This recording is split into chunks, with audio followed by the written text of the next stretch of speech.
Hi everybody, Josiah here, also known as Chilling Silence, and this is not a DigiByte update video. It's actually an article, a Medium article, that I had mostly written about maybe, I think I started on it 6 months ago now, and I kind of just want to go over it a little bit with you and explain some of the things a little bit more and kind of highlight the important bits here. It answers a lot of the questions that I've been getting when it comes to people have still been sending me messages on Twitter, and I'll log into Telegram once every, I don't know, 3 weeks, I think, at the moment, 2 or 3 weeks, give or take, whatever. So I apologize for not getting back to people. I've really, for the most part, just kind of checked out, which has been great. I've got a business that I'm starting up myself. It's taking up most of my daytime involvement in things, and my night times even, and I feel sorry for my wife because she hasn't seen as much of me as she probably should. But anyway, what we'll do is let's get into this Medium article. Now, like I mentioned, I'm not going to go through line by line, but this kind of covers off a lot of the important things around the development process, the way that things were going, and the way that things were headed, and why that's just not going to quite work out. It's a little bit of a follow-on. I don't know if you've also read this one. It is a 40-minute read. I published it quite some time ago. But all of the really juicy stuff kind of is down at the far end. It's thorough, to say the least. But anyway, what we want today is this article. I want to give you a bit of a heads up about it and kind of highlight a couple of points here. So, specifically, what we need is a solution to ensure that some of our historical issues don't happen again. And they are relatively numerous and relatively catastrophic. Yeah. This can be summarized with: big mergers are bad. Rebases should be the de facto process. So, just to kind of let that sit with you for a bit. How does a merge differ from a rebase? So the way that it works is, if you have the DigiByte core codebase, when you merge, you take all of the changes to Bitcoin, like one by one, and kind of pull them in and pull them in and pull them in and pull them in, especially when there has been, what are we now? It's like 3 odd years worth of changes, and you bring them in and effectively replay them on top of the DigiByte blockchain.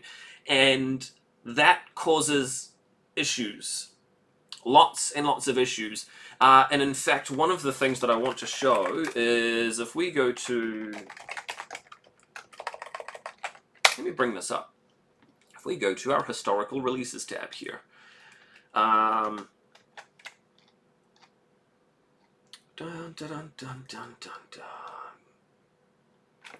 Okay, so if you see something like this, DigiByte Core 6.1, 6.2, over 100,000 lines of code changed in this release. Stop and ask yourself, who reviewed those 100,000 lines of code? Because I think that's a pretty fair question. I can tell you exactly who reviewed those 100,000 lines of code. Nobody.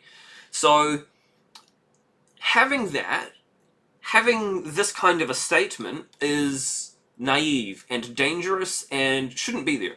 Where you've seen Jared previously touting on Twitter that there are 100,000 lines of code changed in this existing merge that he's been working on, that's bad.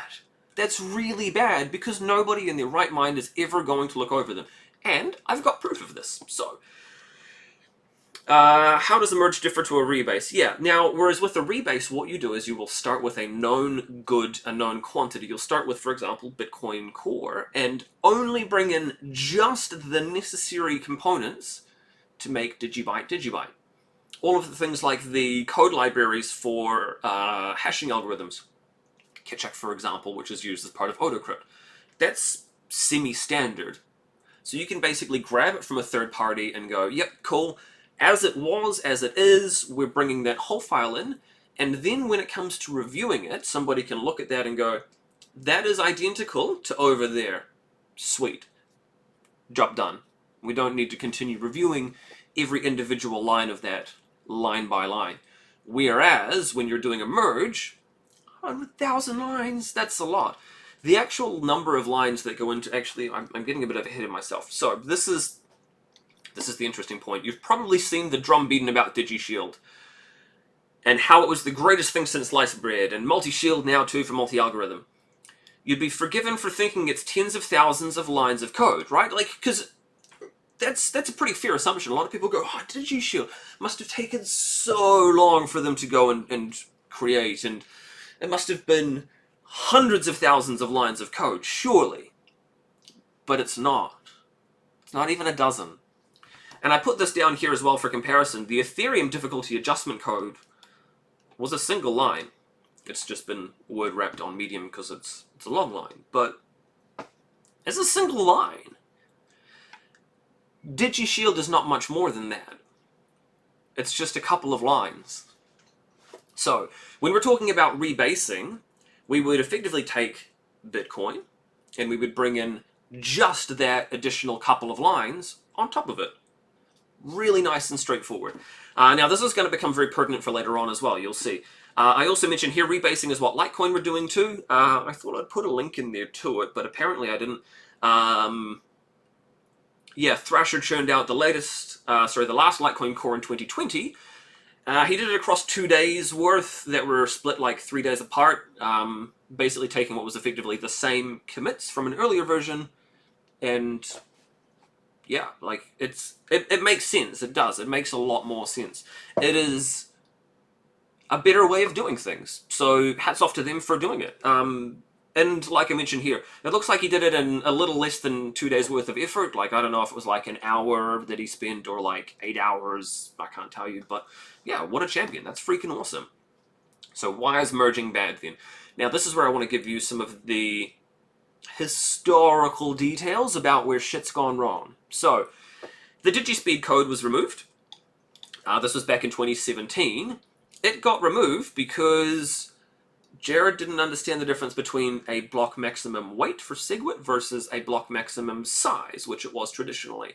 And so the easier solution was, let's just pull it out. Don't understand, let's just get rid of DigiSpeed. We're going to be fine with SegWit for now, let's just pull it out. But they left additional fluff in there.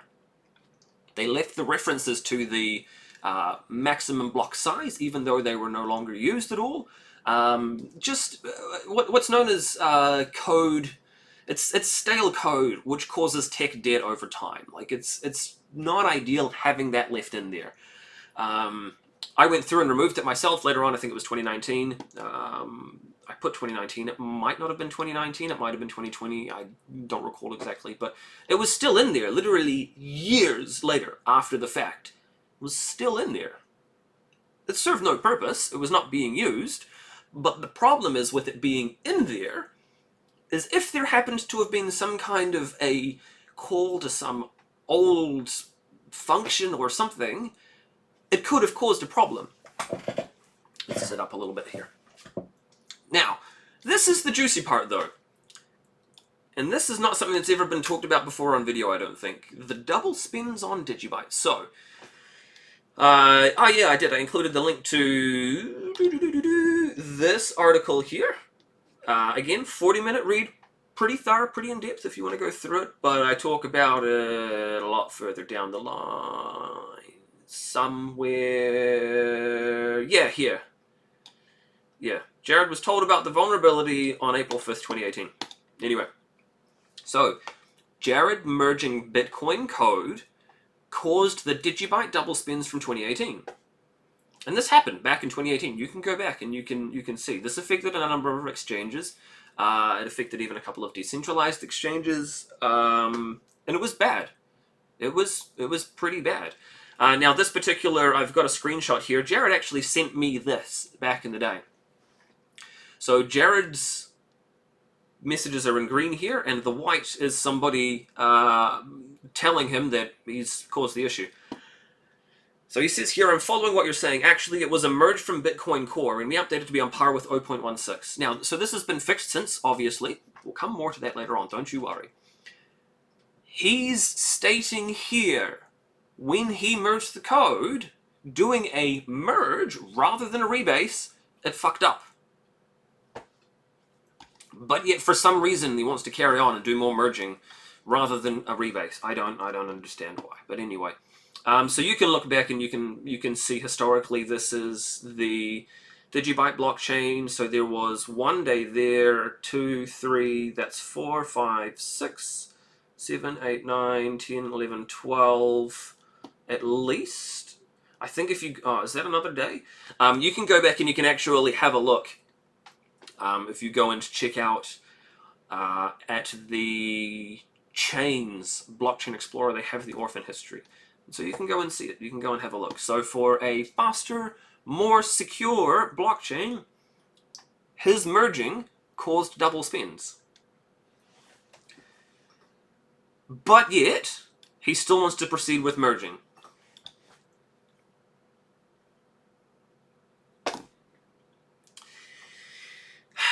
Anyway, so the merging had actually happened in 2017. More code merges had happened since. Now, I go on to the next one. Code can easily be slipped through when merging, unless somebody's looking over every single line of code, which they're not going to do, because we've seen, like, all of it, and I think I actually include a link here. Inadvertently, things can get through. Like, I have no doubt that that was probably an accident. Probably was. Still happened, though. But the fix for those aforementioned double spends was put through as part of a larger merge to hide the fact that the fix was going in so that people didn't see it. I'll say that one more time just so that we're clear here. Double spends were happening because of a merge issue. So a larger second merge was done, including the fix, and it was slipped into that merge, knowing that people will not review that big merge, so that it wouldn't be found out. Like, you can't make this shit up. Like, and he still wants to continue with the merge. So, have I got a link to it? Yeah, I do. Latest Bitcoin code merge. So you can see this is part of the merge that it, like, this is all of the code changes, and the fix for the double spends was included as part of this. Is anybody gonna go through and find it? Like, no, you're not. No one's gonna find it in there. You're too busy looking at this. Oh look, they removed the space there. Like, you know, so that's another reason why merging is bad, because stuff can slip through. It might not be malicious stuff. It might be well-intentioned things. It might be accidental things. Yeah, so even GitHub doesn't show you the change by default. So if we go, is it still here? If we go chain.cpp, you have to click load diff, and you can see it there. And that's the fix. No one's ever going to do that, though. And that's how it got fixed back in the day. A few other bugs that were caused by merges was the inability to import older wallets. So if you had a private key from one of your earliest DigiByte wallets, that private key wouldn't work with the DigiByte core wallet, even though it had been generated from it, because of a merge. We broke blockchain syncing. Mirad actually found this out. He sent me a message. He's like, bro, did you know that the new 6.1, 6.5 breaks the ability to sync from scratch? I took it to Jared, and I was like, how? Like, there was no, like, did you not test it? Apparently not.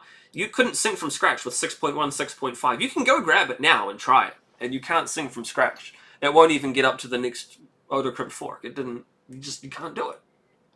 So thanks to Mirad who found it. So they had to release 6.1, 6.5.1 as a fix for it, because they'd done a merge. Now, the big question is, why did Jared and GTO90 insist on a merge? I don't know. It's dumb. It's stupid. It should not be happening, basically.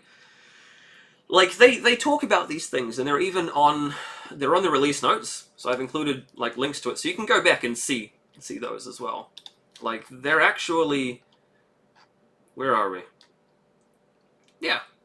Fix new client sync bug. If you would read that, you would think, a new client sync bug. That seems harmless enough. You couldn't sync the blockchain from scratch. Oh, it's so bad.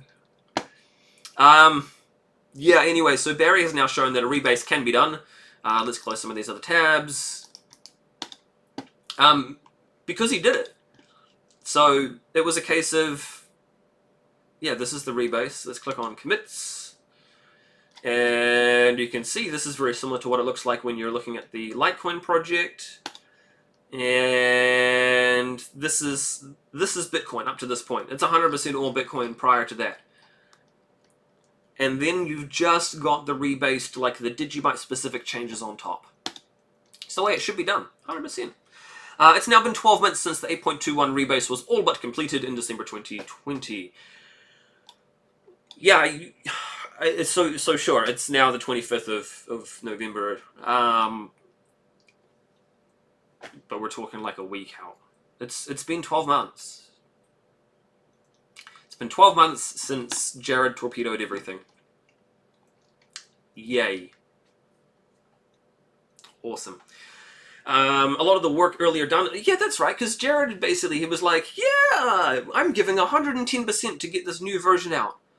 That was in July. It didn't happen. And in fact, he did all of like a day's worth of work, and then he got bored again, and he fucked off like he always does. it's business as usual. It's also what happened in it was January of 2020, and he did about 4 hours worth on what was at the time going to be 7.19, and then that was it. Nothing more since. You can go back and you can see it in the history as well, because it's there. They committed the work when he was done. I was on the video call.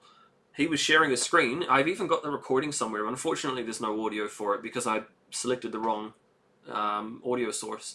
But yeah, it's there. You can see the whole like process happening if you want. He did 4 hours worth, and it got abandoned and has never been touched really since. It was what we tried to build on top of until Barry later on in 2020 came along and actually saw the shit show that it was and said, no, it's in way too much of a mess. You're literally better off rebasing. Like, don't bother with the merge. So, anyway, to sum this up, will a rebase really solve these issues, though? That's a good point. What was the point of changing the development process earlier back? I think was it like February, March or something now? What was the point? The point was to get all the code thoroughly reviewed before it was accepted. Will that happen with this current merge? Absolutely not. No way. It's impossible. No one's going to do it. And in fact, I think it was Rich from Cypherblade, who recently, they're a blockchain security firm. He recently talked about how many lines a competent developer will review per hour. And if they're going through analytically and looking at them, it's maybe like a dozen and a half lines per hour. So if you're doing 100,000 lines, you know, we're at that point, we're talking like 50,000 hours. No one's going to do it. Even if you've paid them, they're not going to be going through and doing that. It's just not going to happen. The solution sounds scary. How would it work? It's actually not that scary. It's pretty straightforward. So 99% of the code that is in the DigiByte core repository is still Bitcoin when you exclude the hashing algorithms, which make up a decent chunk of it. So what should be done, ideally, is you would take a stable, like, known base, like Bitcoin Core 0.22, or 0.21 even, because really, who cares at this point? It doesn't really matter. You'd use that as your solid base, and then from there you would bring in just the changes on top of that that make DigiByte DigiByte. Really easy. Like, you don't need to be merging hundreds of thousands of lines when you need DigiShield, multi-shield, the in-between blockchain difficulty adjustment. You need to change the maximum supply. That needs to be fixed still, by the way. You need to change the supply curve. And you need to bring in the multi-algo stuff.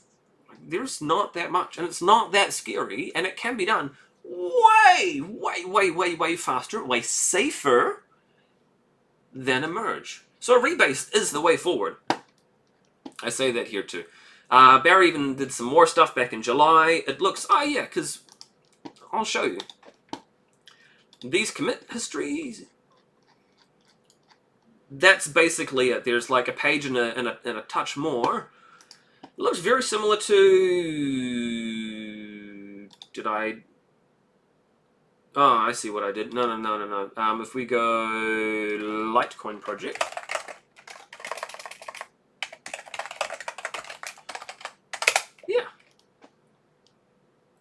Now let's have a look at the commits. That's basically it. We go older and we go back to here. And this is Bitcoin.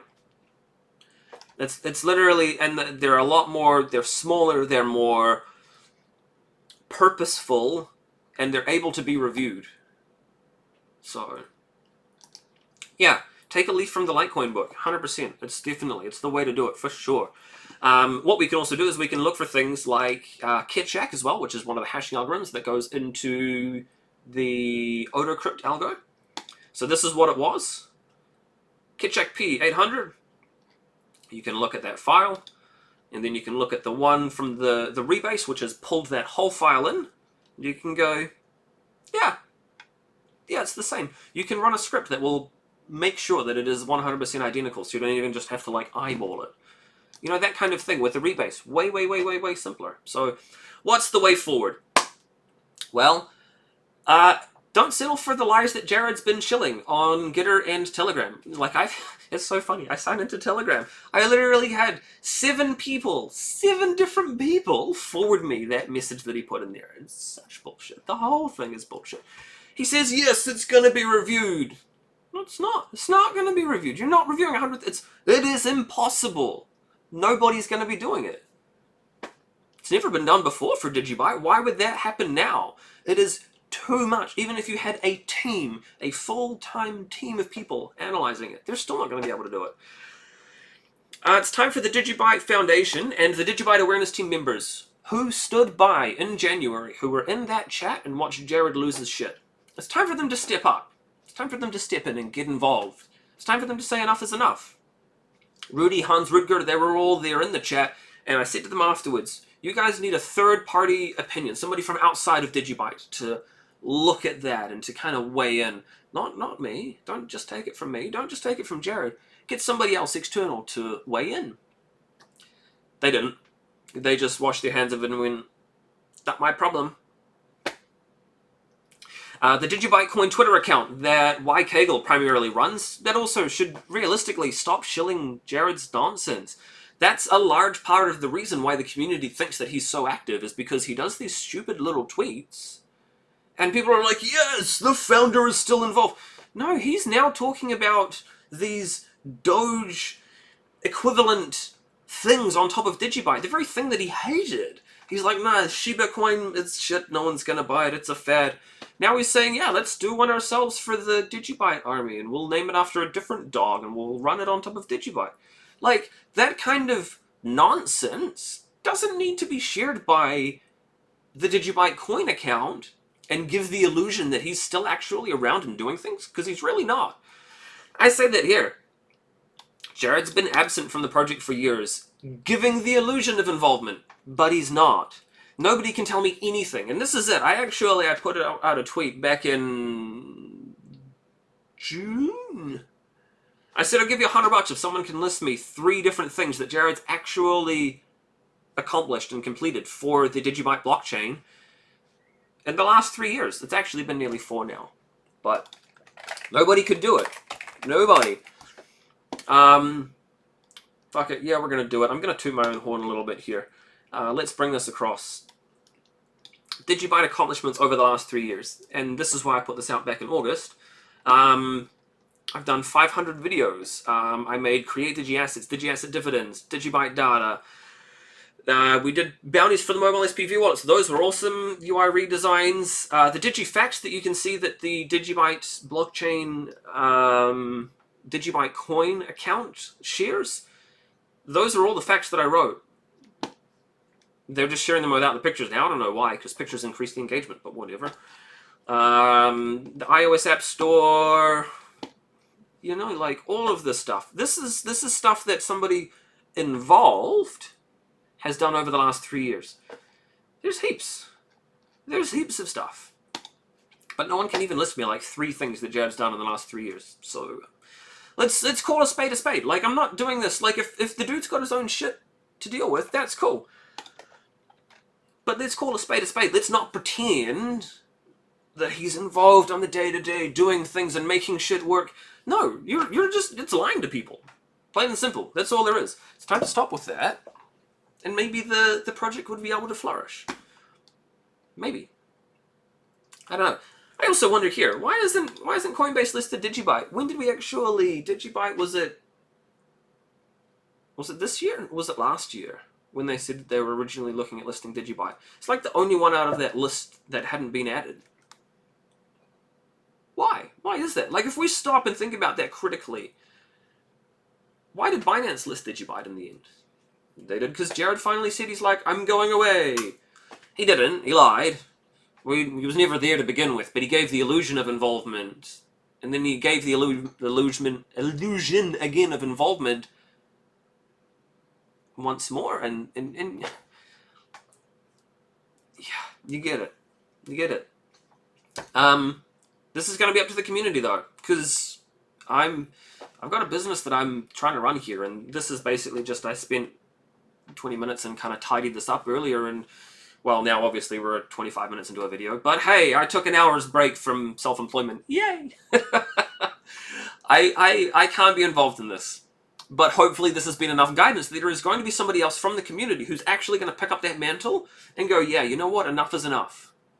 Let's do this. I believe in the project. I believe in the potential of it. It's not going to reach that while Jared is still pretending to be around and calling the shots and torpedoing the development process. It's not going to work. It's simply not. But it could work, and it's not going to take a lot to get there. So I believe in the project. I hope you still do too. You can do this, DigiByte. You can do it. I believe in you. So the question is, will the DigiByte community settle and carry on the way that things have been going? Or do you want to do a rebase? Do you want to evict him and stand up to that tyrant? Will the faster, more secure, forward-thinking mantra finally come back to life? Because you can do it. It's up to you. Be the community that you say you have been this whole time. Anyway, that's all from me. Thanks for watching. Go back and read it. I'll include it in the description down below. Apologies if I don't review the comments or anything, because I possibly won't, but you can leave them anyway. Yeah. I wish you all the best. I really do. Good luck, DigiByte. Good luck. You can do it. Cheers.